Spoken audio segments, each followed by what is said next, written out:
doing that. But we're under a order still, and under Minnesota Statutes 13D.021, we are having this meeting electronically. And as I've mentioned, one of the sacrifices is we don't have live public input, but we are receiving emails at public.info@metc.state.mn.us, and we will respond in a timely manner. I ask, again, as I always do, council members to give your name for those that are not watching the video and are just listening in. So with that, in order to establish a quorum, Liz, you can call the roll. Atlas Ingebretson. Here. Barber. Here. Chambliss. Here. Cummings. Here. Ferguson. Here. Fredson. Here. Gonzalez. Gonzalez. Johnson. Here. Lee. Here. Lilligren. Here. Lindstrom. Here. Musset. Here. Sterner. Here. Bento. Here. Wolf. Here. Zurin. Present. Cherzelli. Here. Gonzalez is just present too. Okay, thank you. Thank you, Francisco. We have a relatively short agenda, but that's appropriate on a hot day. Is there a motion and a second to approve the agenda? So moved, Lindstrom. Thank you, Peter. Second. Thank you. Any discussion? Hearing none, Liz, please call the roll. Atlas Ingebretson. Aye. Barber. Aye. Chambliss. Aye. Cummings. Aye. Ferguson. Aye. Fredson. Aye. Gonzalez. Aye. Johnson. Aye. Lee. Aye. Lilligren. Aye. Lindstrom. Aye. Musset. Aye. Sterner. Aye. Bento. Aye. Wolf. Aye. Zurin. Aye. Cherzelli. Aye. Well, that motion carries. Now the approval of the minutes. This is from the meeting on June 24th, 2020. Can I have a motion to approve the minutes? Vento moves approval of the minutes. Second, Thank you. Thank you for the second. Any discussion? Reva? Hearing none. Liz? No, there's Reva. Reva has a question. I'm sorry, Reva. Yes. Oh, no, I just wanted to clarify that I had a request regarding senior and regular affordable housing. And that it was more specifically that I wanted to make sure that we can discuss, incentivize, and promote and lobby efforts to meet affordable housing and multi-dwelling units. The minutes did not reflect that I wanted to include not just the affordable housing for comprehensive plans on private property, but also property owned by the cities. I think if that's a friendly amendment to amend the minutes to clarify your question, we should consider that to be incorporated in the minutes. And Liz, can you make that correction? Yes. All right. Any other discussion, corrections, amendments? All right, so let's vote on the minutes as amended with approval by Councilmember Chambliss. Liz? Atlas Ingebretson, Aye. Barber, Aye. Chambliss, Aye. Cummings, Aye. Ferguson, Aye. Fredson, Aye. Gonzalez, Aye. Johnson, Aye. Lee, Aye. Lilligren, Aye.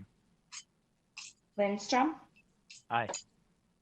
Musse, Aye. Sterner, Aye. Vento, Aye.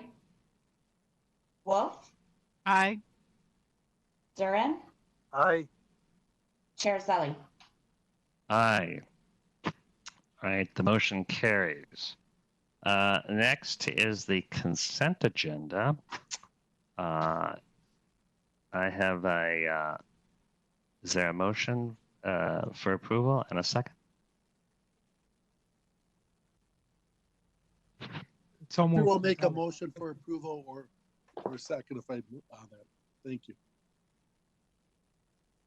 All right. And then maybe Francisco, would you be willing to second? Yeah, I'll do that. I'll second the motion. All righty. Any discussion or any issue anybody would like to pull out?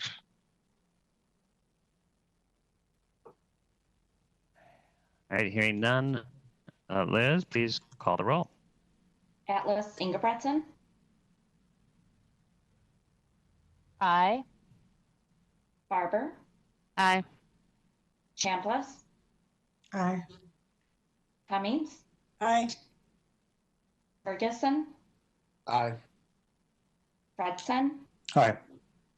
Gonzalez, Aye. Johnson, Aye. Lee, Aye. Lilligren, Aye. Lindstrom, Aye. Musse, Aye. Sterner, Aye. Vento, Aye. Wolf, Aye.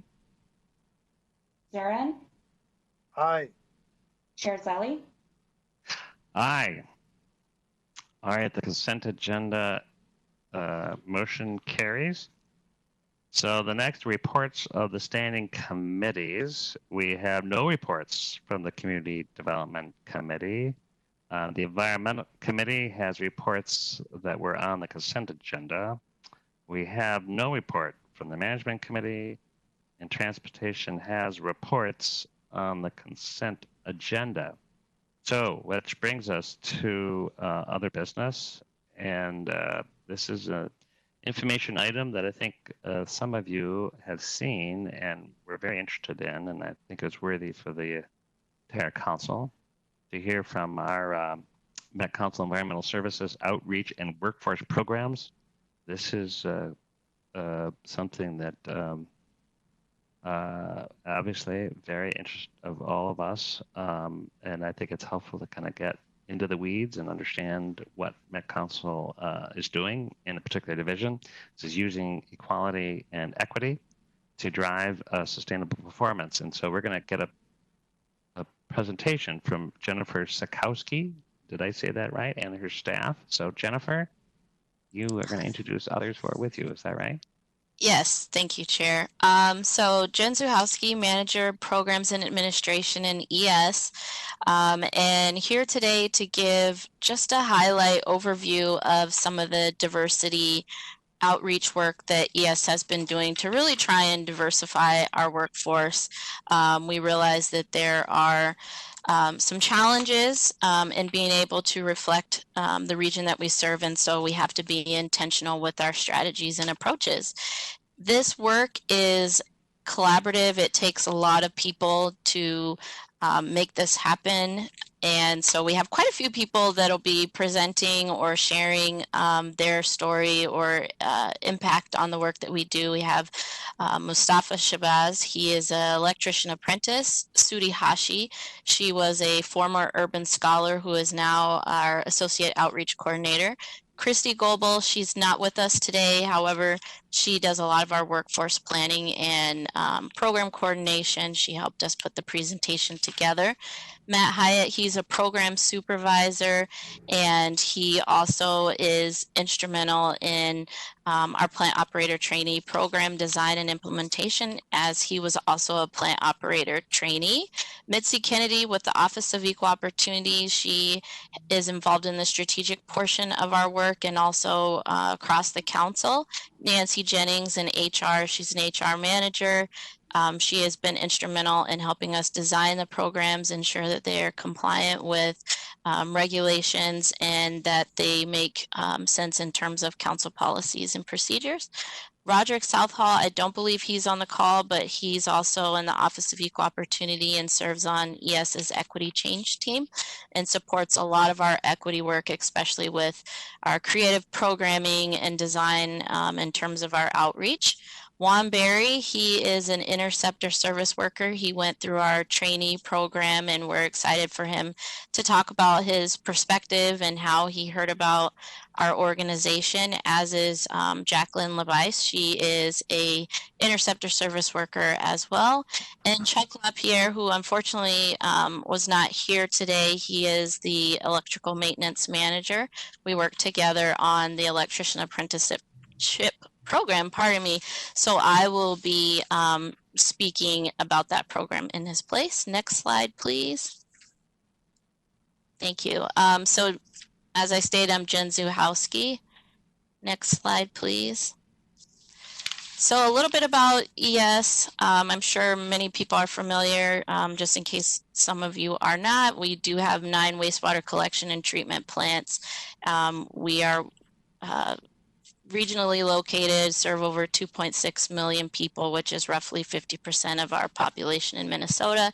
We have 60 lift stations, as well as over 640 miles of regional sewers. Our work tends to be one that people aren't very familiar with because unlike some of our other areas of the organization, we're underground, and so people don't necessarily see us every day.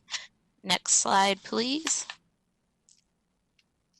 So some of the data that drives the work that we do, we really try to work based off of evidence-based practices as well as research and data. And the council collected this data really with our change teams as we started to think about what are some areas of opportunity. And with the Twin Cities, we know that we unfortunately rank in the top percentile on a lot of disparities in the US, for instance, with employment rate, second widest disparity between white people and people of color, as well as household income. And when you look at the way that these impact the people that we serve, it creates outcomes that aren't equitable. And in the Twin Cities, you can predict one's outcome in life and quality of life simply by the color of their skin. And so our work, we really want to change those dynamics, especially when we look at how it impacts everyone. If we don't address these issues when we move to 2040, we'll see 124,000 people with fewer jobs, 186,000 fewer homeowners, 274,000 more people in poverty, and that creates a $31.8 billion less in income. So it impacts us all. Just kind of some things that the council has been doing to address equity issues. There's been a lot of council-wide outreach, public engagement, enabling senior managers to serve as advocates and role models. This is something that in ES we have embraced fully all the way up to our top leadership. and ensuring that our workforce receives education, tools, and skills to achieve equity goals. As I mentioned before, this is a collaborative process, and definitely being able to work with the council and leadership to help us bring this work into fruition and hopefully impact these numbers in a positive, meaningful way. Next slide, please.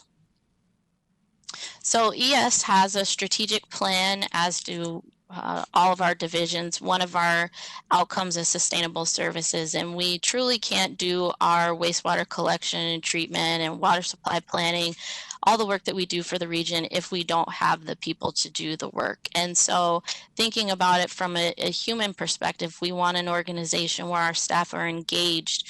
They feel that they can grow, they have opportunities to give input, they feel like they're a part of the team. So again, a lot of the diversity and inclusion work really is driven by our desire to be a high performing organization. And a subcomponent of that is our racial equity work plan. And there's 3 areas where we're focusing on community engagement, embedding racial equity into all of our work, so not just our hiring practices, and then also how are we investing our money, and is it racially equitable. Again, we're a division that embraces diversity and inclusion, and we're very fortunate that Lisa Thompson is committed to this work. We all have a shared responsibility. We have the funds and resources and staffing time to really be able to create these meaningful programs. And with that, I will hand it over to Mitzi to talk a little bit about our policies and strategic plans on the council level. And next slide, please.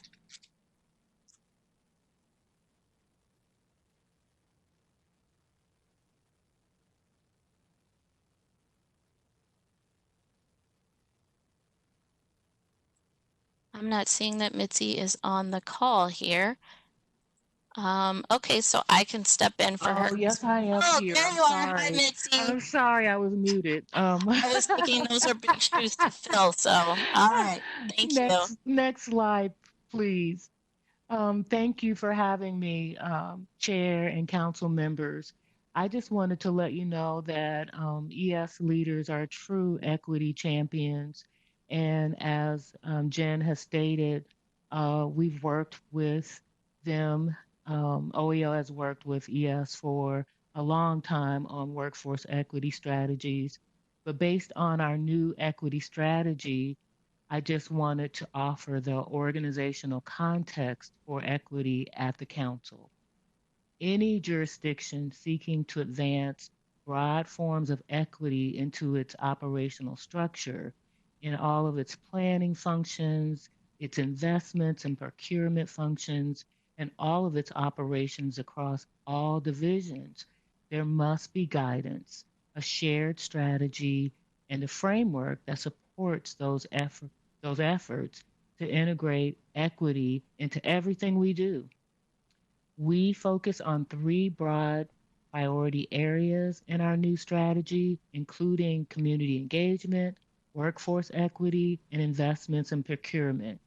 The goals will be developed within these priorities and will be measured for effectiveness as we intend to achieve specific racial equity outcomes in the region. We've designed a change process called ReTalk that is a mapping tool that may help us to understand how to get there as an organization together. Everyone in the organization has a role to play in meeting the goals. Our office provides training and technical assistance components to all 5 divisions.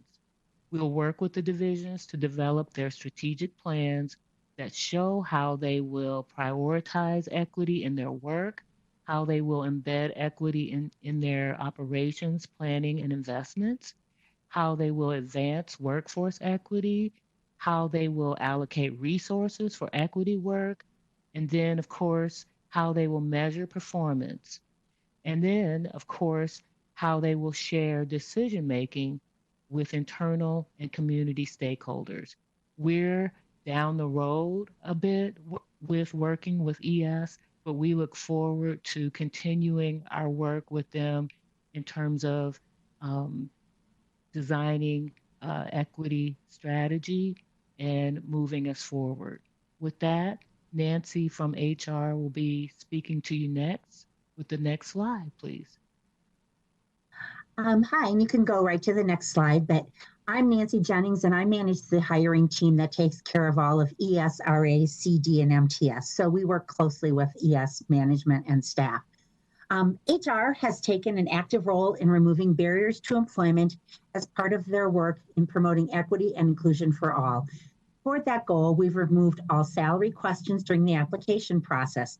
We did this to ensure gender pay equity, with salary being based on job duties only and not on what someone was previously paid. As an organization, we have not asked about criminal convictions for many years. We also review all convictions on a case-by-case basis to see if applicants can provide rehabilitation of at least 1 year, and this is done at the background check stage in hiring. Our goal is to provide opportunities for good paying jobs with good benefits to everyone who wants a chance to be able to provide for themselves and their families. The Council HR department is also invested in our assessments being fair and equitable without creating any adverse impact on protected classes. We are reviewing our assessment policies to ensure their job relatedness and have set up a process to review all assessments on a rotating basis. We work with our Office of Equal Opportunity in providing validated testing and appropriate baselines for passing scores. The HR talent management staff and the hiring manager review the equal opportunity need for each position as assigned by the Office of Equal Opportunity, or OEO. We also run diversity reports throughout the recruitment process. Managers are often asked to review more applications and interview more candidates. This provides an expanded opportunity to hire more people from protected classes. We also ask our Office of Equal Opportunity to participate in management-structured panel interviews as part of our process. They provide a concur to hire for all new hires. If an EO need is not filled, HR and the hiring manager need to be able to address why that was the case. For the new ES hires, we provided a laptop computer and internet access to those who do not have those tools. This is another way that we are working to break down barriers and provide everyone an equal opportunity. The Council has committed time and energy into building a network of connections to support diversity in hiring. We attend diversity events and workshops, develop focus groups, use career force partners, concentrated outreach, and open houses to try to make our positions available to a diverse group of applicants. We even had sent a Metro Transit bus out to transport diversity partners to an ES open house, where we then explained the hiring process and walked those partners through the online application process. Our jobs are posted and scraped out daily, where they're pushed out to several diversity sites. We also award VEP preference points if a DD 214 is provided with proof of an honorable discharge. HR and Learning and Organizational Development created a Chair? I'm sorry, what? I'm sorry to interrupt. This is Councilmember Atlas Ingebretson. Chair? Go ahead. Thank you. One thing I think would be super helpful. This presentation is really great. In the spirit of our online context, though, it would be wonderful if we could have less acronyms. So many people don't know what those are. And I think it's been something that's happened across all the presenters so far. So I was just wondering if we could try to limit the use of the acronyms during the presentation would be super helpful. Sorry for interrupting. I was raising my hand virtually, but that wasn't helpful. Sorry. So, no. Okay. And in fact, you're right. Please, because we can't see when there's a presentation up, feel free, anyone, to speak up. Thank you, Councilmember Ellis Ingebretson. And for our presenters, and sorry to stop you halfway, but maybe given that the PowerPoints have, like OEO, we know that means maybe for those that are listening in, for those that don't know, particularly in the public, or maybe some of us, I promised when I get in the public sector, I would not use acronyms, and I use them all the time. We just fall into it, and so let's just kind of be mindful to speak out what those mean. Yeah, great point. Thank you, and sorry to stop you halfway. That's okay. Okay, HR and Learning and Organizational Development created a career advisor position to help with internal staff who want to promote. A number of leadership classes were created and offered to assist employees in improving their management experience. Lastly, we regularly reassess our processes with the intent of continuing to expand our efforts to be an exemplary equal opportunity organization. Next slide, please. The following 2 slides provide evidence of our efforts to increase diversity at the council. Our applicant pools, as shown in this slide, have increased diversity from 32.01% to 45.17%. With a couple of months, we've even been over 50% in the applicant pools. Next slide. Our hires have also increased diversity with our last class of 9 who were the interceptor service and plant operator trainee hires. Of those 9, 4 were diverse candidates and 1 was a veteran hire. So we've been very pleased with our ability to draw in the diverse folks to help get them good jobs where they can make a living. And now I will pass you back on to Jen Zahowski. Thank you.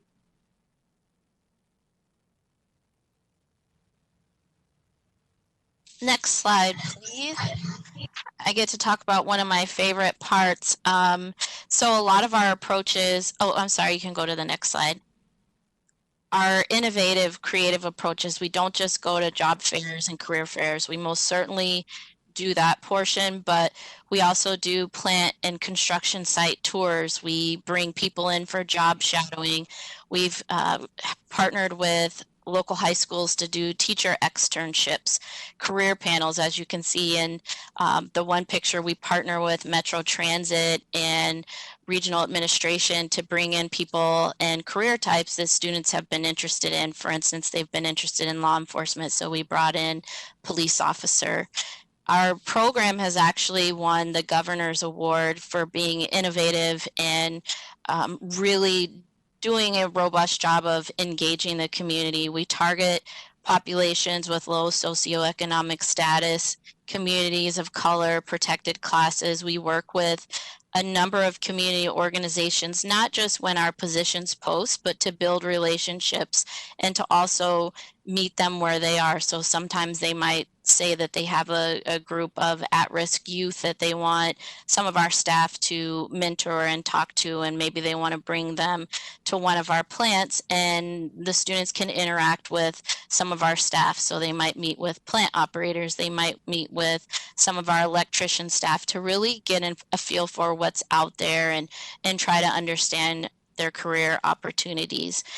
As Nancy indicated, we've had a great relationship with Metro Transit, and we've been extremely fortunate that for our community groups that can't afford transportation, we've been able to get them from their home location or their community organization and out to our facilities, and that's just made it so much easier for them to participate and be engaged. We've also met with organizations during non-conventional hours, so we've had open houses where we've gone out to those facilities or organizations after hours, maybe 6 o'clock, 7 o'clock. We brought laptops, we brought staff to talk about the various positions, to explain to people the application process, since NeoGov can sometimes be tricky, and maybe if you haven't generally applied for a lot of jobs, this might be an area that wouldn't be a strong suit. We also really heavily utilize our internships and Urban Scholars program, and I'm really excited that our next speaker is Sudi Hashi. She was my outreach coordinator, Urban Scholar for 2 years, and she was recently hired on to a full-time position as our associate outreach coordinator. Next slide, please. Good afternoon, everyone. Chair Zelli and council members. My name is Sudi Hashi, and I'm currently the Associate Community Outreach Coordinator, like Jen mentioned, here at Environmental Services, where I do a few things around workforce planning, equity, community engagement, and outreach, as well as career and educational exposure to the many communities that we serve.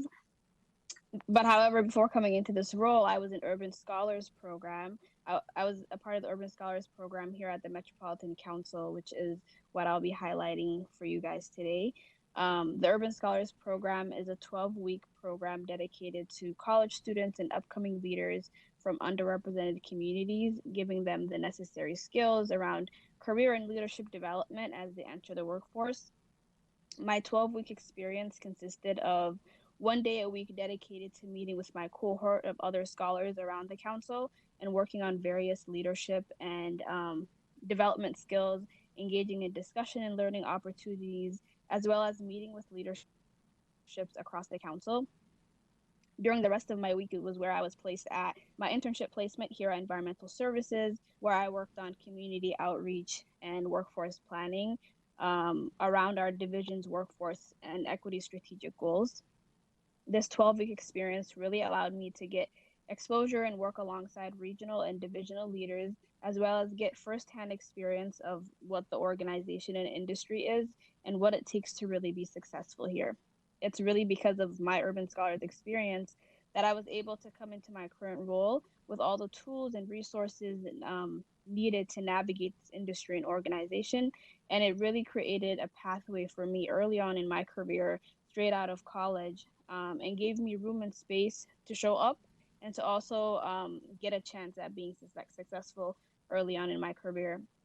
And so this program, along with other programs that we offer for high school students, like our Step Up and Right Track programs, are the tools and very vital to giving young people and young professionals the necessary skills for them to get a space in our organization.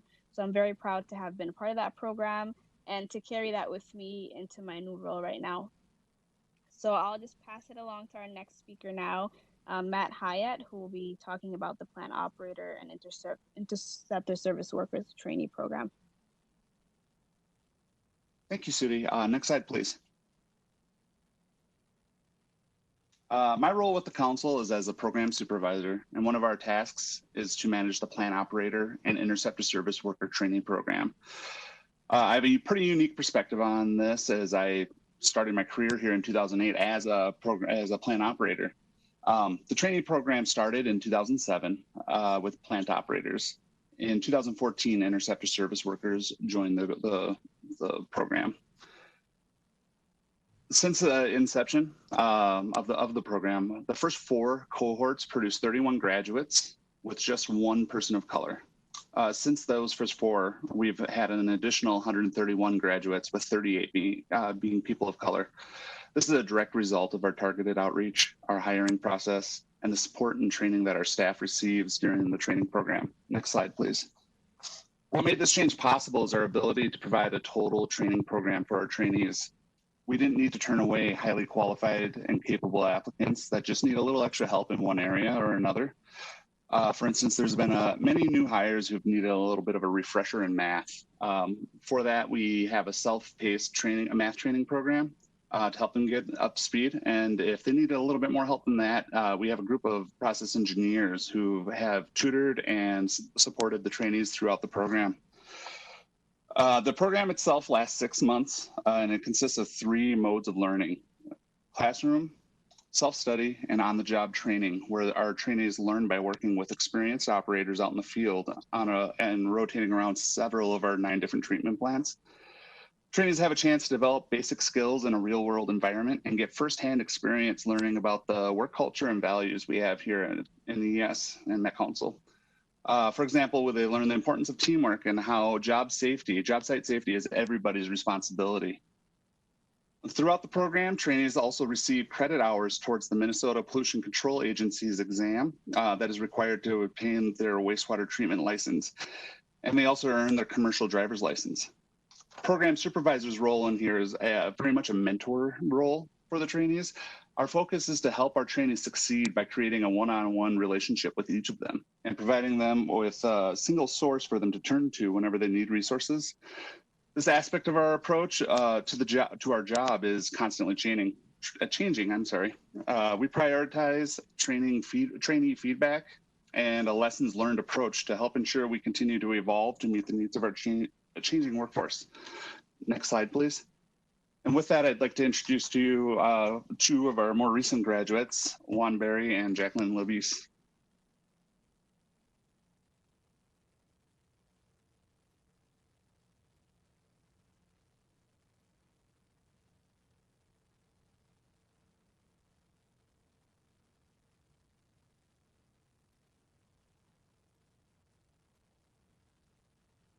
Juan or Jacqueline, it's Jen Zuhowski. Are either of you on the call? I know Juan was on earlier.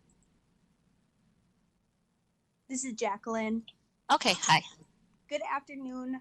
I'm Jacqueline Levi's. I've been with the Metropolitan Council for the last 2 years.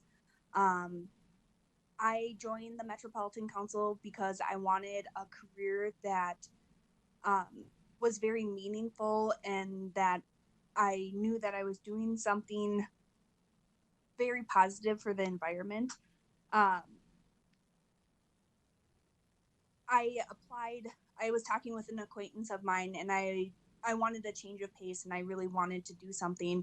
And they had told me, do you realize what happens once you flush the toilet, to not be so crass? And I was like, it just goes down pipes. And he was like, no, it's really important. He goes, I think you should apply. It's very wonderful, and you really get to know about the structures underneath the ground. And through the training program, I started to learn more about the piping and the lift stations and the different trucks that we use depending on what's going on.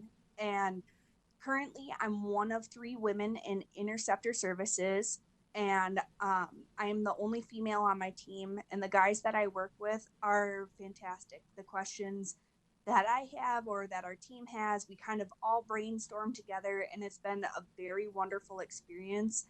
And I hope to continue to reach out to other females as well as more diverse groups, and just to show people, you may only see pavement on the road or dirt, but there's so much more happening underneath the ground. And this has been a wonderful and successful change for me, and I'm so excited to see where the future lies ahead.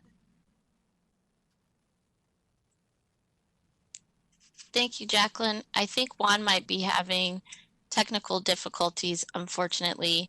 And he has a great story to tell. I remember working with the Minneapolis Urban League, and they referred Juan to us, and he's just, oh, are you on, Juan? Yes, I finally figured it out. Great. Okay, I'm handing it over to you. Good evening, Chair and Council members. My name is Juan Berry. I am African American, although the first name might confuse people. I did get referred to Metropolitan Council through a friend and a representative of the Department of Labor and Industry. So I started with Metropolitan Council a little over 2 years ago, and I went through the training that Matt Hyatt explained. And the training, I must say, is spot on. Not only that you get a lot of the training and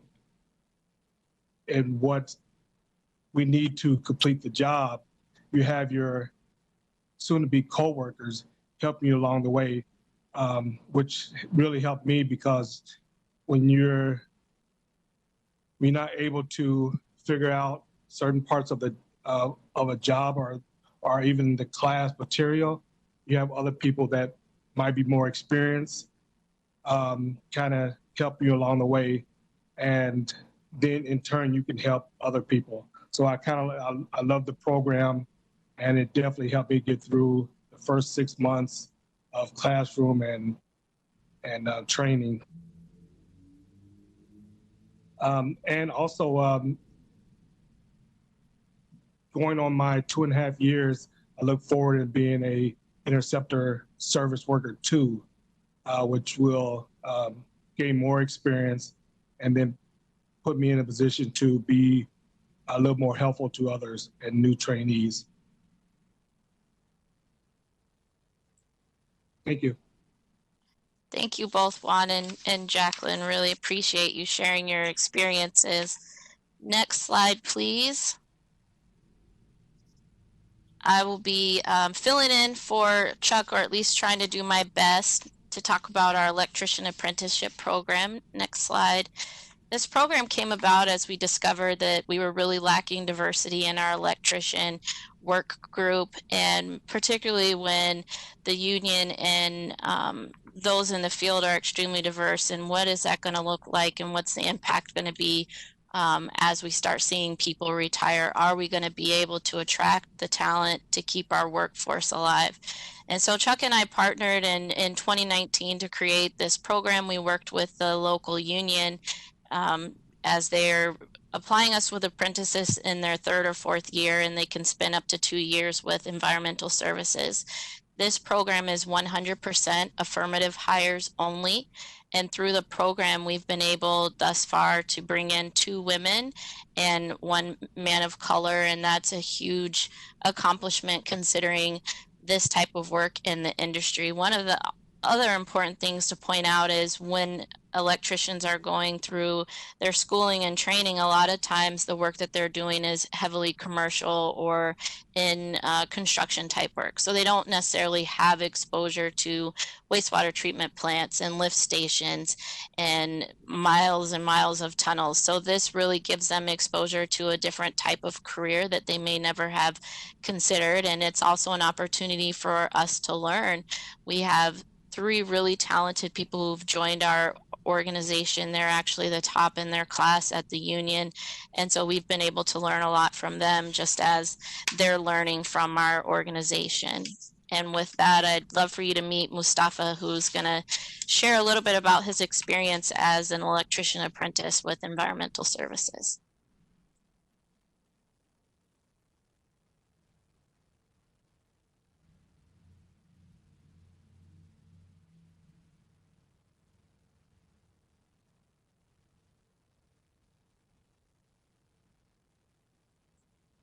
Mustafa, are you able to unmute?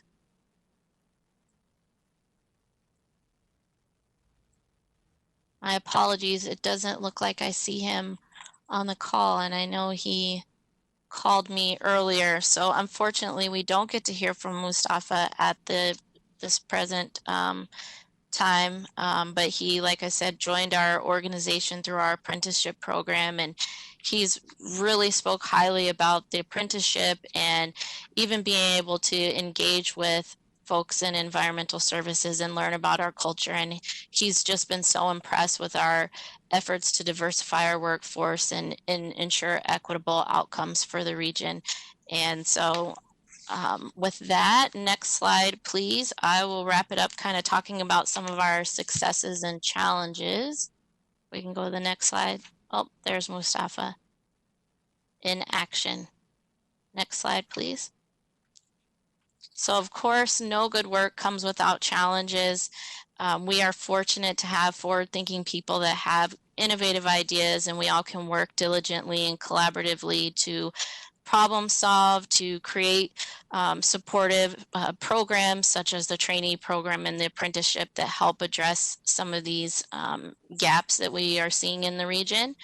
There's, like I said, a shrinking workforce if we don't intentionally focus on people of color, and the data that I talked about in the beginning of the presentation, it really highlighted those inequities and disparate outcomes. And so that is a challenge that we're trying to meet. There's a lack of awareness of the Metropolitan Council, our work in environmental services, and as Jacqueline alluded to, the perception of working in wastewater treatment. It's not always glamorous. So going out to schools and community organizations to pitch working in wastewater treatment tends to be challenging sometimes, but when we are able to bring them on site, they really do have a new appreciation for the work, and they're excited to be able to have career opportunities. Also, in facing retirements, it's pretty consistent across all organizations that we're all up against filling retirements and that knowledge transfer.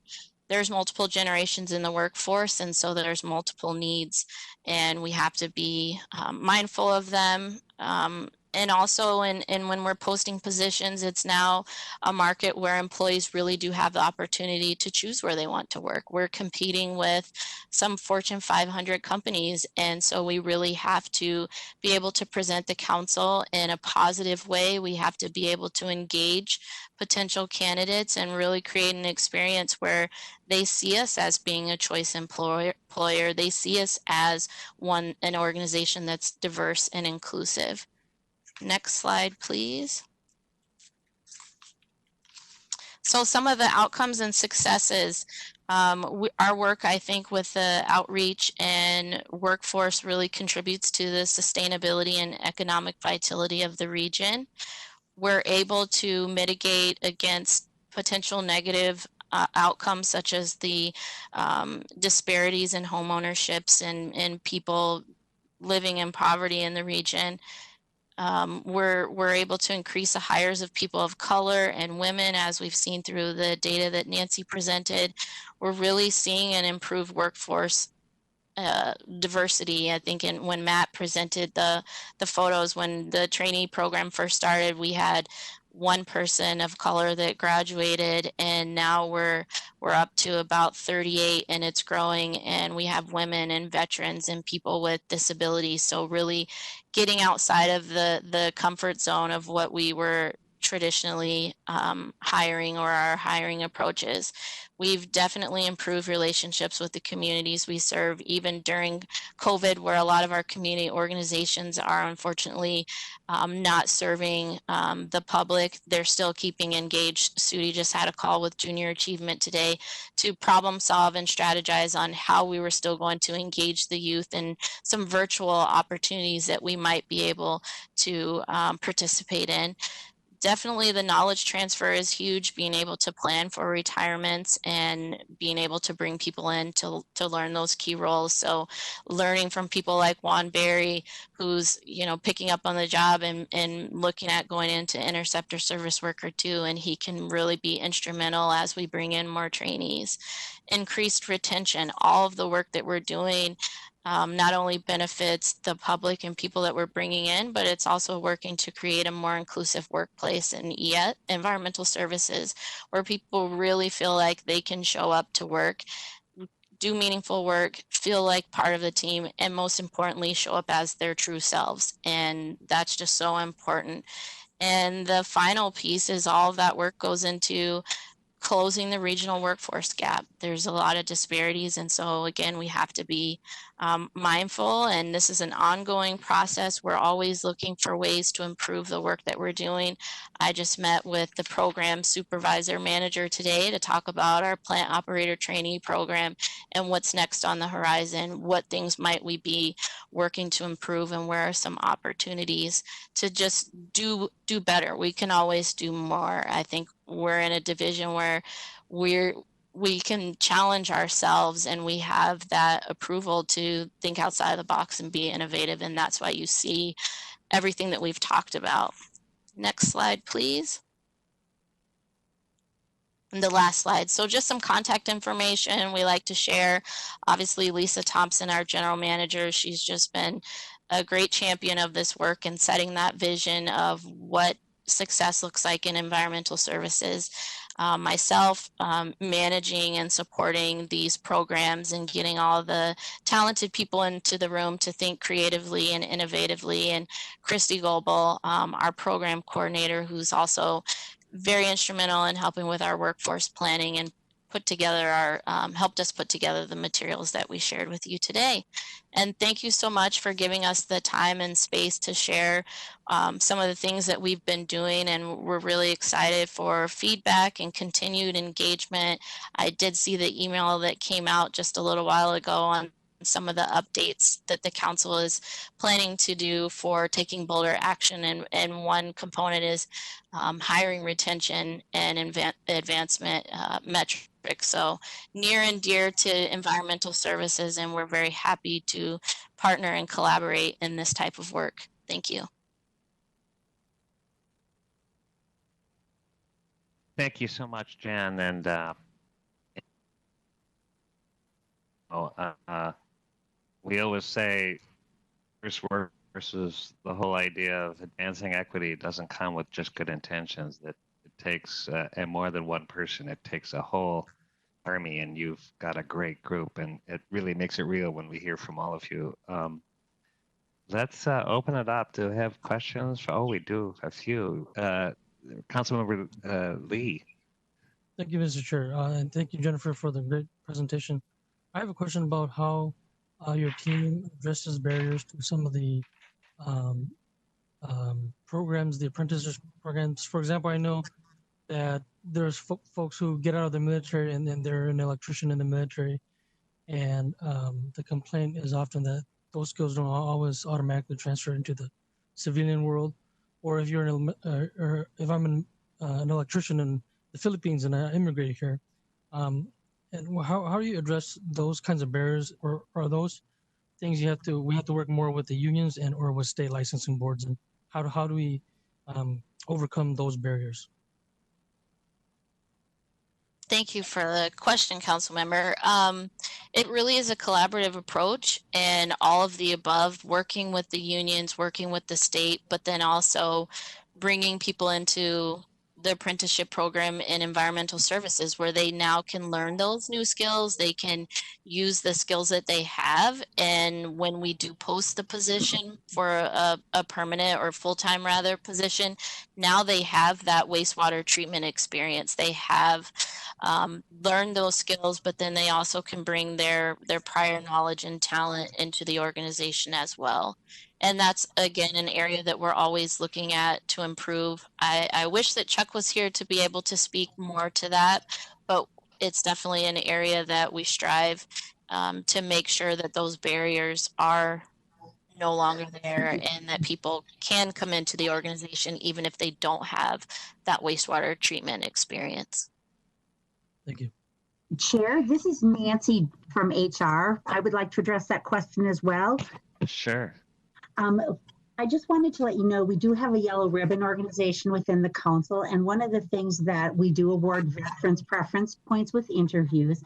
I also personally work a lot with veterans because I used to work at the workforce centers, so I have a lot of veteran contacts, and so I regularly do mock interviews. I help them to change their military service into civilian verbiage so that they have a better opportunity to get hired.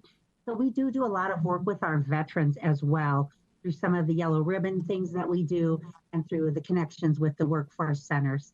Thank you.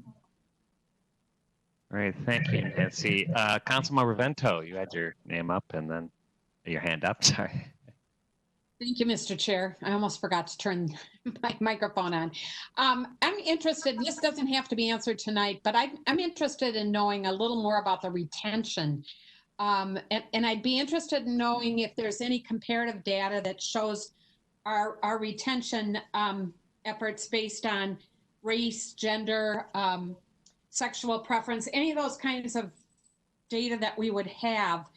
My background's in education, and one of the struggles that schools have had is keeping people beyond 3 to 5 years. They get in, they spend a few years, and then they decide that they're going to leave the profession or try something different for a short period. And I'm wondering what the retention rates are like for us.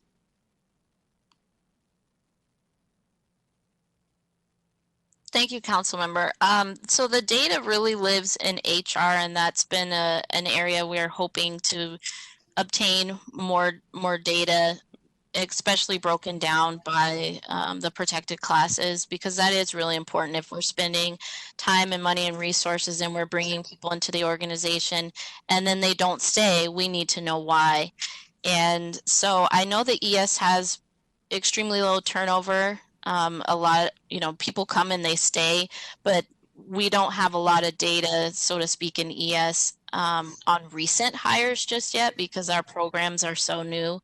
I think Nancy might be able to speak to that, but I definitely was inspired and encouraged to see that as a council, data and metrics are going to be a huge driver. It's so important. We don't want it to look like quotas, but we definitely need to adhere to our affirmative action plan and the metrics that are outlined there. And then, like you said, looking at this data, and I'm sure that HR can provide that data. Nancy, do you? Yes, thank you. We do have what we call a service review, which comes out now twice a year, and actually we are preparing it right now. And that gives a lot of data on hires, terminations, voluntary and involuntary, some on retention, but I will bring this up as part of the information that we really want to maybe take a deeper dive into so that we can provide some better data on retention by our protected class numbers. So I will bring that up at one of the next HR managers meetings to see if we can incorporate more of that data into our service review. And that's available for anyone to see. Thank you. Right. I'm sorry, Councilmember. Sorry, did somebody want to add to that? Yeah, this is Matthew Hyatt. And what I just wanted to add, I have a little bit of anecdotal if we needed some, if you wanted some information to follow right now. As I said in my portion of the presentation, I was a plant operator for a number of years before I moved into this role.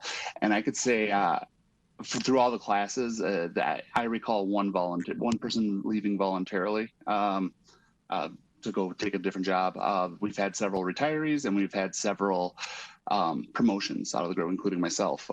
So the retention through the PO portion of the training program has been really strong. Thank you, Matthew. Councilmember Chambliss, you had your hand up first. And then Zarin, and then Lindstrom. A lot of names to keep track of. I'm writing them down. Okay. Thanks. This is a great presentation. I liked the variety that we're getting from people that have had experience in the job and from the staff, as well as our Office of Equal Opportunity. And I want to say a couple things and then make a request. When we talk about diversity, I think it's almost time for us to revolutionize the way that we think about it and the way that we talk about it. And look at what we're comfortable with and what makes us not so comfortable in how we speak about race. Because it's really hard to achieve a goal that we're not comfortable talking about or acknowledging. So, for example, we're very comfortable when it comes to gender saying female, what our female results are in terms of equity. But it's probably not so comfortable talking about the disaggregated people of color group. So I think sometimes we need to look at that. Why is it okay to talk about females specifically, but not African Americans or, disabled people? I mean, we really need to be comfortable in breaking that down in the way that we speak, in our presentations, and the way that we embed the work. So I would like to challenge OEO to help us and our staff to better speak about race and present it. And then that way, we don't have to keep asking for disaggregated data. It'll be embedded in our work and what we do.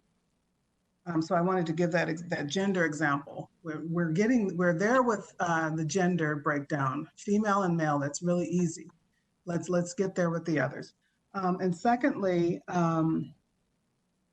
I would like to request that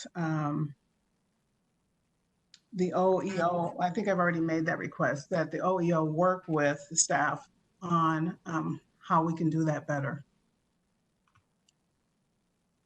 Point taken. Thank you, Councilmember Chambliss. And I had mentioned Councilmember Zarin being next. Thank you, Chair Zelli. I just wanted this presentation. It really warms my heart. It really hits home for me because I think I'm the only member of the council that's actually completed an apprenticeship program. And I really know how the programs can change people's lives, improve people's ability to command a wage and be able to provide for their families. It's really impacted me personally.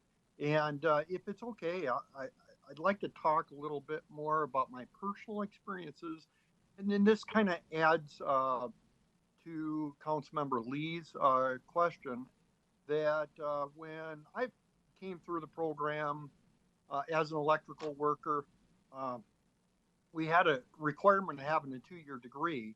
And shortly after I started, that requirement left. And at first, of course, you can expect a feeling of well, wait a minute, we're lowering the standard here. I had to work really hard to get where I'm at. Why isn't that person working really hard, the same level? And at some point, I had to take that back, and I had to reevaluate this because I realized that we are missing within the industry a tremendous number of people that that have huge value to bring to the table within the trades, and we were missing those groups, particularly people who are veterans, particularly people of color. Women, of course, are underrepresented within the trades, and by creating uh, a, a standard that evaluates people based on their ability to score well on a test, be able to uh, uh, be able to interview well. That standard is there to increase the pool and also create more strength within the industry. Uh, I have sat on the apprenticeship side of the table on those interviews, and it was quite an experience for me.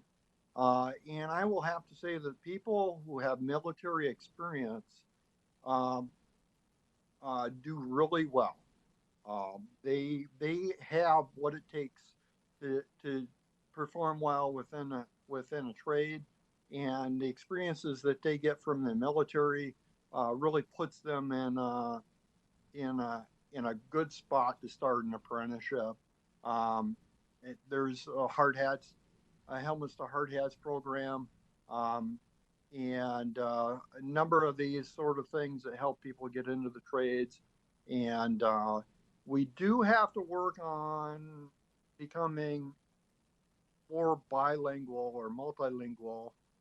That is an issue going forward that has to be addressed at some point in time by within the trades, because uh, what language you use to communicate shouldn't really matter. It's whether you can get the job done efficiently, effectively, and at the end of the day, we have a great building or a great facility. I do have to say that I did build in my apprenticeship. I did work on a lift station, so I did have that experience. But you're right, there's a lot of folks that don't get that sort of experience within an apprenticeship. And I just want to thank Jen and all the folks that presented on this subject. I really appreciate it. Thank you. Thank you, Council Member. And I know Council Member Lindstrom has been very patient. Thank you, Mr. Chair, and thanks to the entire council for these great comments and questions.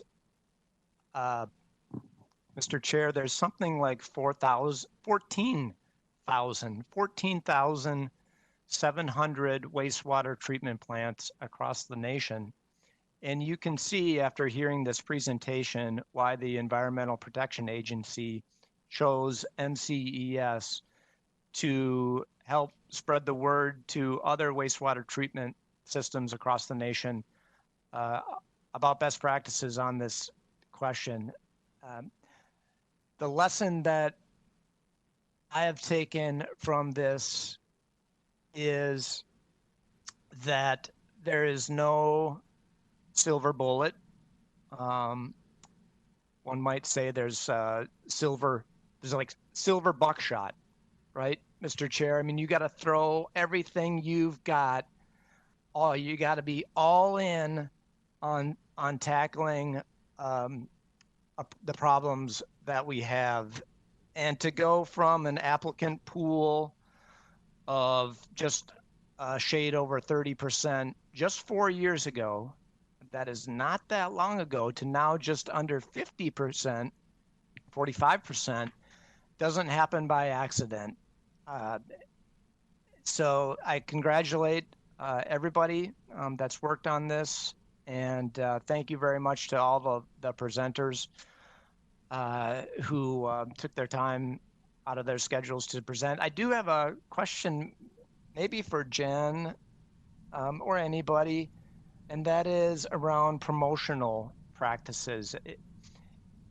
And maybe the question was asked by Councilmember Vento about retention, and maybe it's a similar answer or similar issue, but thinking about not only getting people in the door, but ensuring that they are on the track to becoming supervisors and managers, et cetera. Could you comment on that? Is that still an area that we need some work on, or? That is one of my favorite questions, Councilmember Lindstrom. In ES, and I think across the council, it's no secret. People of color are coming into entry-level positions or bus driver positions, and unfortunately, that's where we are staying. For folks like myself who will have my doctorate in 2 semesters, I'm looking at what does my career progression look like in environmental services? Are there people at the top who look like me? And historically, that has never been the case. Lisa and I, as well as Karen Neese and some of the leadership in environmental services, have been having those conversations, because it's not just getting people in the door, but helping them have opportunities to advance their career. So that is something we're exploring, whether it's a management and training program. I know the council has some great programs through the Learn Center, but it's not enough. It's not just getting the training. It's where are the career opportunities? How are we breaking down those barriers? How are we creating pathways and career progression? So that is absolutely something that we need to focus on, because people of color need to be in key decision-making positions. You know, when we're deciding things, how we're spending money, or, you know, policies and procedures, we need to have that representation at the table, or we're going to continue to see those disparities. And so that is absolutely something across the council. I don't know if you've seen the council data, but it's very discouraging that there aren't people of color at the top. We have a few divisions that have executive leaders of color, but even when you look at mid-level manager, it's just not there. And so I would challenge the council and our Office of Equal Opportunity and Human Resources to make that a priority, and not just let's check a box. Let's really look at our internal employee base, and if it's diverse, where we're seeing about 50% people of color, then let's look for opportunities where we can give these employees the skills and tools and experience to be promoted. And if they already are there, are we overlooking them for people who may not have that talent and caliber, or people that we're just used to promoting because they look like us? Thank you so much for asking that question.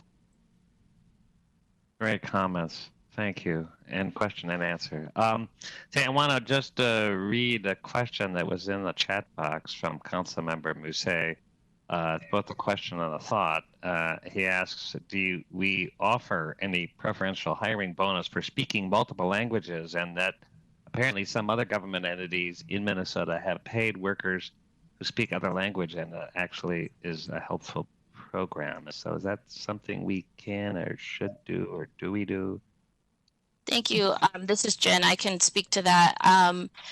It's been my experience that the council shies away from offering bonuses, but one thing that I did notice was we have some managers in environmental services that their employees work in the field, and there are those language barriers. So when I was looking at creating the full-time associate outreach coordinator, I thought, well, if they're going into communities of color, what are the languages that we need them to be able to speak? And that was actually part of the requirements for the job. So they had to speak an additional language outside of English, and it needed to be one that people are actually speaking in the region. So Somali, Oromo, Hmong, Spanish, any of those languages. And so what I saw was people that are not only from diverse backgrounds and experiences, but speak multiple languages were rising to the top.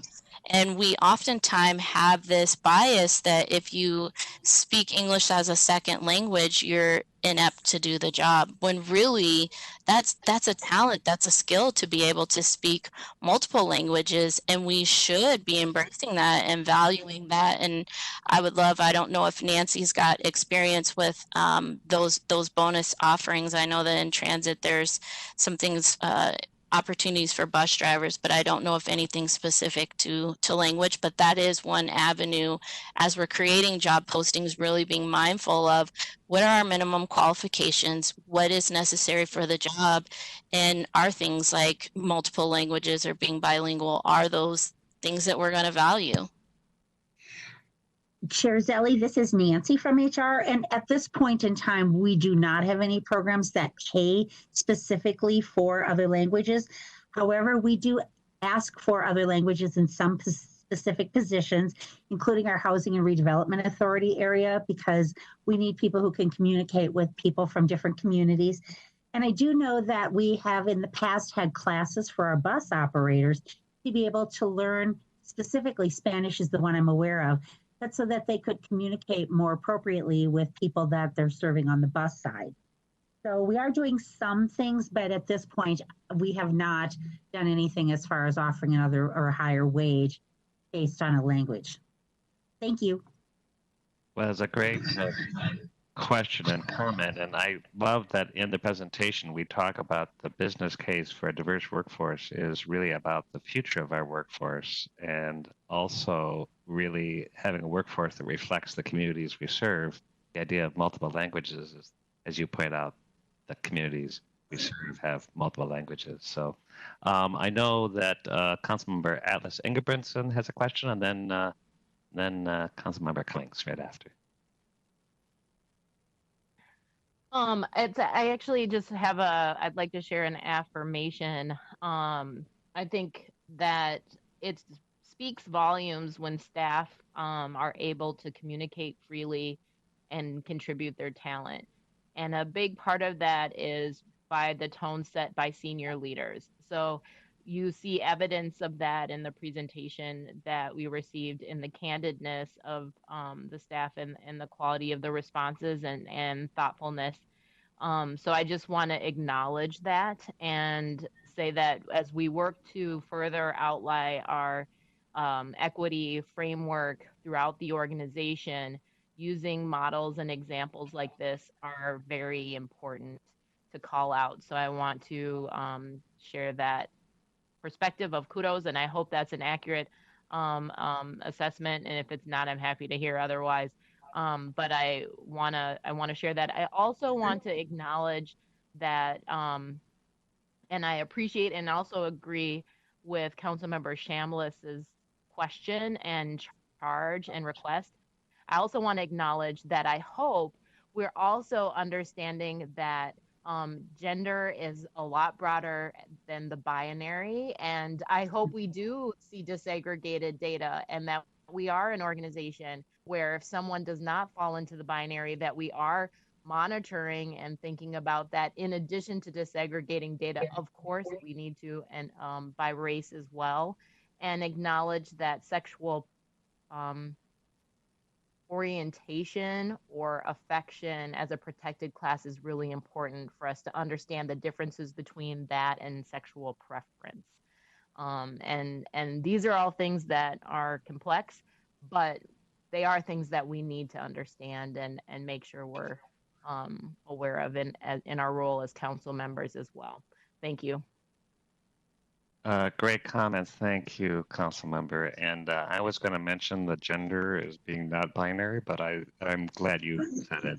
I think that's something we're all learning more about the ranges of difference. And I know Council Member Cummings had your hand up. Thank you, Mr. Chair. Great presentation, really interesting. I just would like to encourage, I think with virtually every presentation we get, this council says, call on us. use us, use our connections, we have a variety of networks among the 17 of us. And I think that there are ways that perhaps, hopefully, we can, there's a continuing need, and the programs as they're growing are terrific. But I think that hopefully there are more ways that you can connect directly with us to help us help you increase the applicant pool, create more awareness of career opportunities, both within ES as well as other divisions within the council and so forth. And so I guess I would encourage you to use us. And also I would ask, how specifically can we support the work that you are doing? It's great to hear the reports and hear the progress that's being made. What can this council do to support the work that you are doing?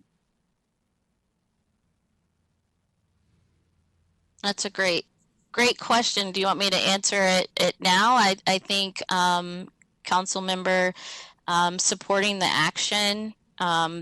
This work hasn't been easy, whether it's not having the resources or being told no. Unfortunately, there's just so many opportunities for areas that we can create programs. I mean, especially when we're looking at, for example, people who have criminal histories. There's a huge program with the Federal Probation Office, and they put people through a reentry program, and they're getting them out into careers. And there's a lot of nonprofits that are working with them, but we've had challenges building programs where we can bring people like that in the door.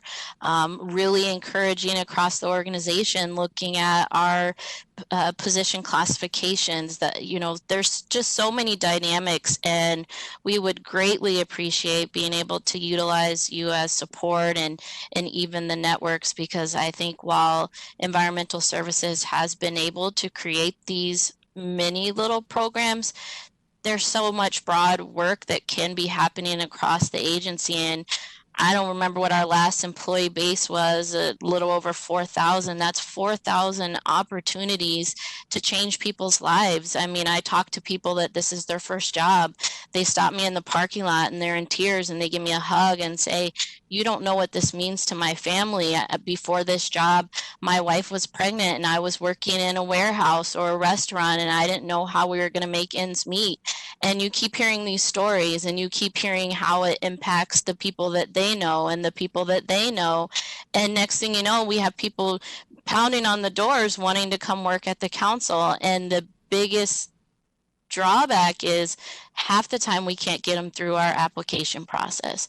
We need to understand where people are falling out, where, which positions this is typical to. I mean, we looked at the Electrician Apprenticeship program.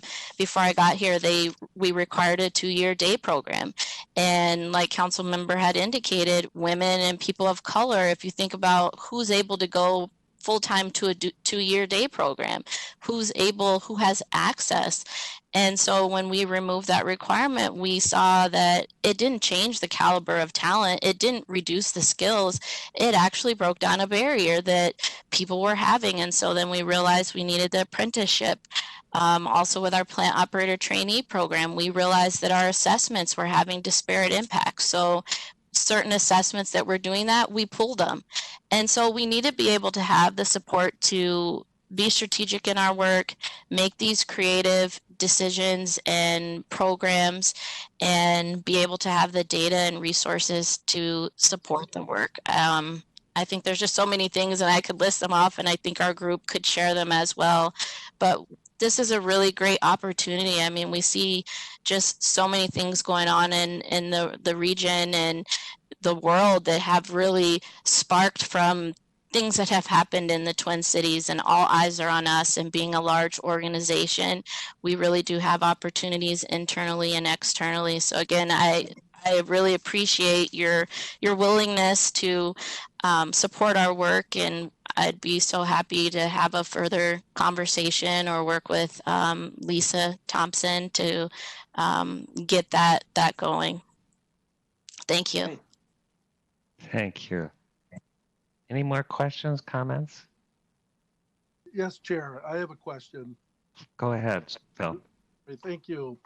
Yeah, I was just wondering about with the the ban the box and ex-felons, how are we doing in hiring there with our environmental services? I can tell you that this is Nancy, I'm sorry, apologize, from HR. We hire a fair amount of people that have convictions in their background, and as long as they are able to provide evidence of rehabilitation of 1 year, even if they're still on parole, we can bring them in, and we have. I've been with the council almost 7 years now, and I could probably count on 2 hands how many people we've turned down because of a criminal background on the ESRA side, because we do really make a concerted effort. And in fact, one of the most recent hires that I did was a person of color who had that in their background. And when we were able to offer him the position, he actually cried and thanked us. I mean, so we are actively working on that and making sure that we give people an opportunity, because why should someone never be able to have a good self-sustaining job just because they made a mistake when they were younger? So we really are working toward ensuring that people have an opportunity. If they've paid their dues, they should have that. Thank you. Thank you, Nancy and Chair Zelli. Thank you, Nancy. Anyone else? Oh, Councilmember Johnson.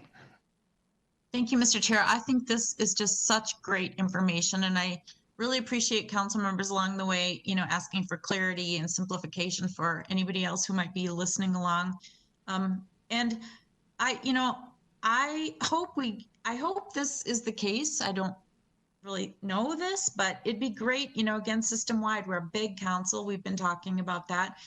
This council stated that, this is a priority for us. So I'd like for, somehow, even though we've got all these different divisions of work that we do, lines of work that we do that are kind of siloed in a way, understandably, but I'd like this to, be across the council and to better understand how the other divisions are doing as well.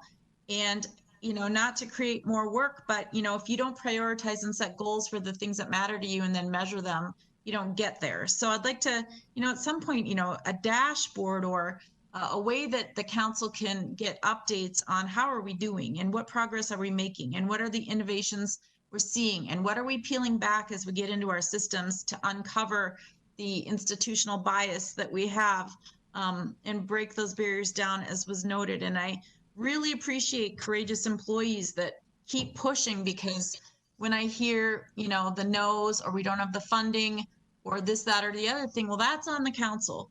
And I think, if we really want to put our money and our heart and our efforts where our mouth is, then we need to make sure that our staff members have the tools, all the tools they need to get this done. So I'd like to see, council-wide how we're doing. I don't know how we involve our equity advisory council committee in this work, if they get at least a copy of these presentations, or if they, are included in just knowing where we're at as far as division by division. But I'd like to see the global, how are we doing system-wide. The other thing, and this came out of management and I won't go into it, but we have a diverse council, but again, if you look at where diversity sits, and thank goodness for the wonderful drivers we have, but we want to make that diversity, as we've said, throughout the council, and have a mobility upward opportunity for people. And as far as languages, that's great. And we all know this, but when you look at how many languages, and I don't know, I know others on the council who have been more involved in the schools, but dozens and dozens of languages coming, that are in our school systems right now. So, taking into account that that's who's here, that's our workforce, that's our future. We are right around the corner from, our economic competitiveness future. And Met Council can be a leader in this, and I think we're getting there. But I want to keep transparency on this, and I want to keep our feet to the fire, and I want to see how we're doing on a regular basis system-wide. And so that's my thoughts. I love today's presentation, and I want to see how we can institutionalize, the progress so that we can give you what you need.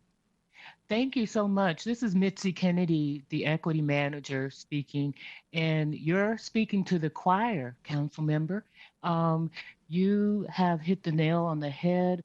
And that's why I was present and tried to bring in the equity strategy to this work, because that is indeed the goal here, is to have a council-wide approach to workforce equity, so that we, all of us understand across the council, understand what the goals are as it relates to workforce equity, diversity, and inclusion efforts.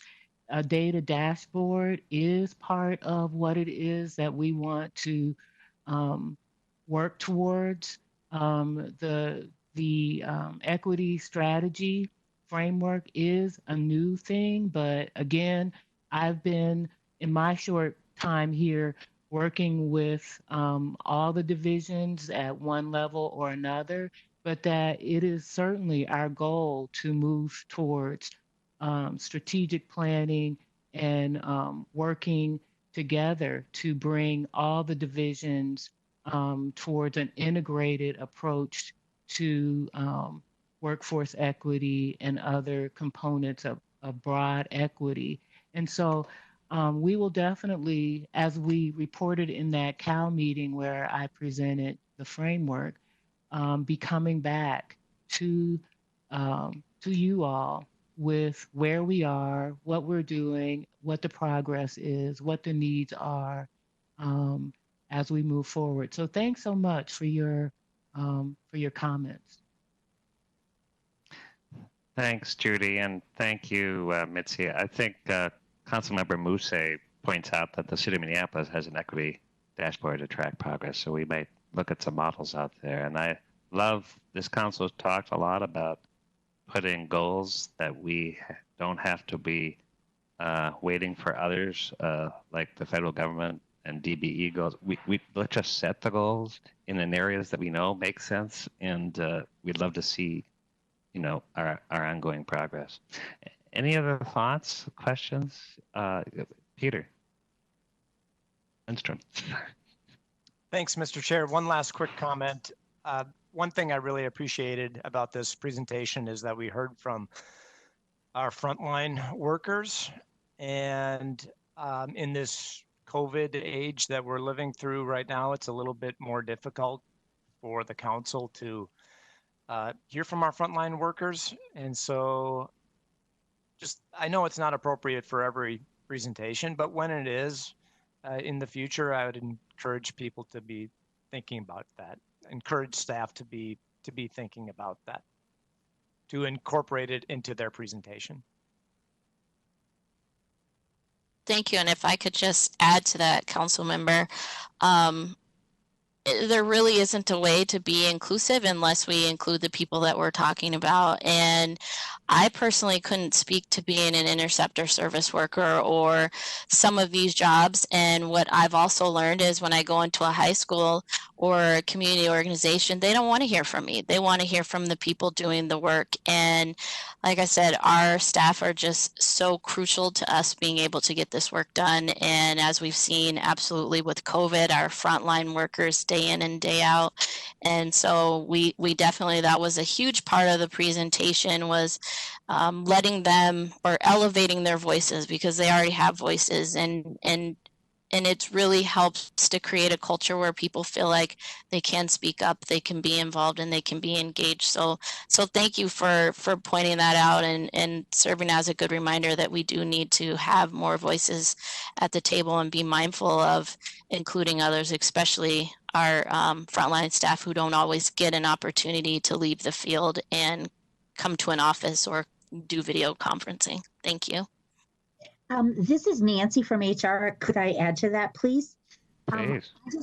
Thank you. I would just like to say that regarding using the frontline staff, we oftentimes now, when we go out to career fairs, now we haven't been going since COVID, but we take along people that are in the specific jobs that we are looking to promote for. And we also we have a group of what we call champions. Just like they have the Fit for Life champions, we have champions who now we can go to go with us when we go out to career fairs, to be able to speak about the specific jobs and what happens in the dailiness of what they do on the job. So it is really important that the frontline people that do the work every day are involved in the decisions and the things that happen to get them there in the first place. Thank you.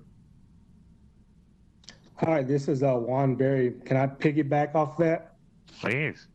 I have had opportunity to go to some of the schools for the job fairs, and I do believe it's important for them to see African American in such a huge organization and speak upon it. Although I've only been with the council for 2 years, I believe I learned a lot. And as far as retention, I think it's important that the people I work alongside every day get to know me and get beyond the stereotypes. I think continue hiring women and minorities is going to make that situation better, where retention, or I feel comfortable, where my white counterpart might feel comfortable, because those are the social barriers that we have to also get beyond. And I think it helps when they can come to me and talk to me about things they might have questions about, such as the protests and some of the looting. I had coworkers come to me and ask me what I thought about it. So I think that helps in the workplace and still get your job done, but it's also a social component to that too. So that's all I really have to say about that. And I think it just builds on retention and getting people comfortable with working alongside each other. Thank you. Anybody else? Well, I just want to echo what you've heard and from the council to Jen and Nancy, Matthew, Juan. It's just really wonderful to hear from everybody who's presented, and I want to really reassert the idea of your candid expressions of where our challenges are. We're going to have to keep working at this, and we want to do whatever we can as a council to support that. And we're not perfect. We're all figuring it out, and I think that I feel really hopeful after hearing this. Not just the facts, but your very committed, tone, and your innovation is really heartening. So I think we would just want to keep that going. And I think and I reflect that, we can hire folks, but until we have a culture that really celebrates it, and that often comes from all places within our wide organization. So that's something that we want to continue to keep working on. And the employees, those who are at various levels, as Jen, you have really described, that expertise is on the front line, and it's in the office, and actually going into those position descriptions and hiring process and finding where are those barriers, where are those structural racist, actually we could say that, bureaucratic, hurdles that have been there, and we don't often see them. And so if you can not dilute the quality of our workers, but to extend an opening is really, that's I think where we all want to get towards. So it's and it really matters for us that want to support the policies, but it's for you, this team that's presented, that actually gets it done. So we really give great kudos to you, and thank you. And on that note, I'm glad we spent the time going deeper on an area that is meaningful. I know that, as I said, cultures don't change easily, and actually and I started by saying this, they don't happen with just good intentions, and I think we're learning that from what we've just heard. Also, I just want to thank the council, because as we embark on our own kind of intercultural training for the entire council, we really are starting with, I hate to say at the top, but at the council itself and the executive team. So I just want to thank those of all of us who are participating in this IDI intercultural development culture training is just kind of a marathon that we're going to be doing together. And that's just one component. I think there certainly will be others. And having this transparency with employees is something else we've talked about. It's in front of us. We've had opened up a number of town halls where we've had numbers of positive numbers of in our face concerns in passion that we all share as a council. So that feedback has come through emails that came in the letter signed by 200 people from Metro Transit. There is a from the leadership team under my signature a letter or a memo that's gone out to all of our Metro Council employees. I hope it reflects the sense that we have to invite discourse, to invite transparency, and that we really harness that passion. We want people to feel safe to make suggestions. We're just embarking in this process, and I think we as a council are going to have an opportunity to talk more about how we work and continue to engage employees, and much as kind of what we've heard tonight, but there'll be clearly a number of steps I think we'll want to be taking, and of course having honest and candid conversations among all of us is going to be important as part of that process. So stay tuned on that and read that letter, and certainly reach back to me if you'd like with any feedback on what you see and what you hear. And with that, are there any other reports that anybody would like to share at this moment? Well, this is a lot. How about a regional acting deputy? I forget what the exact title is here, but Mary, I know you're in the room. Mary, anything from you? Thank you, Mr. Chair. Nothing new to report. And our general counsel, Councilmember Fredson, you have your hand raised. Thank you, Chair. Yeah, no, I sorry if I missed the opportunity to speak on Councilmember. Too late. You can't talk. No, you please keep going.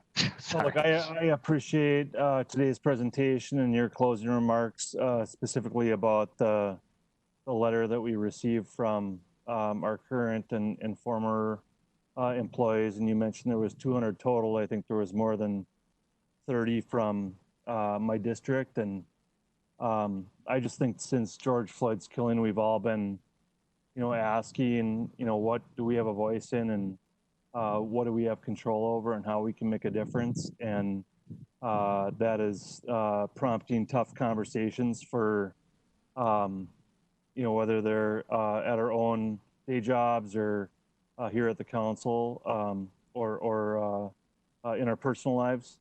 I just wanted to say,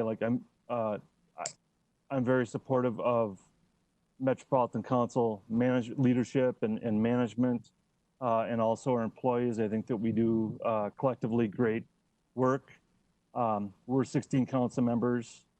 As far as management and leadership, having to manage multiple crises right now between the COVID crisis and the economic impacts and the impacts that are coming on our budget, in addition to racial injustice. And I just want to make sure that the employees that sign, that one, potentially gathered signatures for that letter, that wrote the letter, that signed the letter, that they know that we are grateful for making their voices heard and weighing in. And I want to just make sure that we're following up on that soon. And I feel like tonight's conversation was a part of that, but I think that the follow-up needs to be more, direct and intentional and soon. And it's been 6 weeks since George Floyd's killing, and I'm patient now, but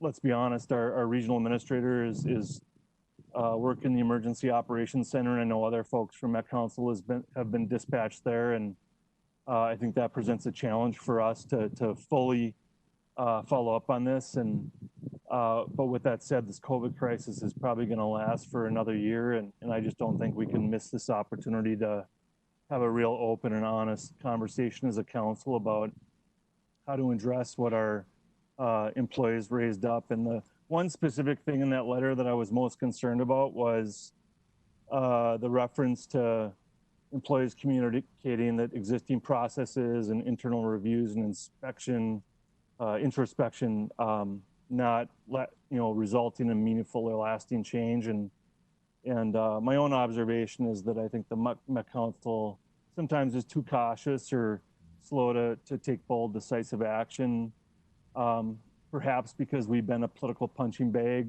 for the Metro for years, if not decades. And so I just want to confirm that you and this council and our leadership and our management welcomes this kind of open and honest feedback from our Met Council staff, and that frankly, I just think that signing on to a letter like that required a lot of courage, and it's the kind of courage that more of organizations like the Met Council and government in general can benefit from, and it's that kind of courage that will result in the kind of change we need to make across the state. So I just want to say to all those staff, thank you for making your voices heard, and I hope that we will follow up on it. Well, thank you, Councilmember Fredson. As I mentioned, read the letter and also stay tuned. I think there's going to be more ways to engage with employees, which are the essence of what Met Council is all about. As much as we're important too, but I think they're more important. Any other last comments? I know General Counsel Ann, any message from you? No report from me, Mr. Chair. Thank you. Well, we're going to get an extra 15 minutes to your day. That's a nice gift. So with that, I'm looking forward to seeing all of you again very soon. And thank you all so much. And we have a lot of work ahead of us. Every meeting, I think the list grows. So fasten your seatbelt and see you soon. Thanks so much. Thank you, Jen. Bye-bye. Thank you. Thank you.